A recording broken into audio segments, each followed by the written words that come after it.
शहर में मूसा नदी से लगे कई इलाकों के अलावा सरूनगर झील और दूसरे तालाबों और झीलों से मुताल्लिक इलाकों में मच्छरों की कसरत से अवाम परेशान हैं। झीलों और तालाबों में झाड़ियों और जंगली बेलों के अदम सफाई से मच्छरों की कसरत देखी जा रही है। ये झीलें और तालाब मच्छरों की अफजाइश गाह में तब्दील हो चुके हैं। बलदिया और हाइड्रा के अलावा मुतल्लिका शोबेजात की अदम तवज्जो की वजह से हालात और भी संगीन हो गए हैं।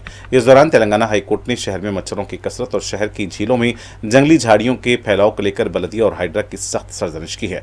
जस्टिस NV श्रवण कुमार ने बलदिया और हाइड्रा के अलावा दीगर मुतल्लिका महकमेजात को हिदायत दी है कि सरूनगर झील से भी फौरी झाड़ियों और पानी की बेलों की फौरी सफाई की जाए। अदालत ने कहा कि ये शहरी बलदी इंतजामिया झीलों को मच्छरों की अफजाइश गाह में तब्दील कर चुके हैं। अदालत ने कहा कि इस तरह की हालत पर ओहदेदारों और मुतल्लिका शुबेजात को फौरी मदाखलत करनी चाहिए थी।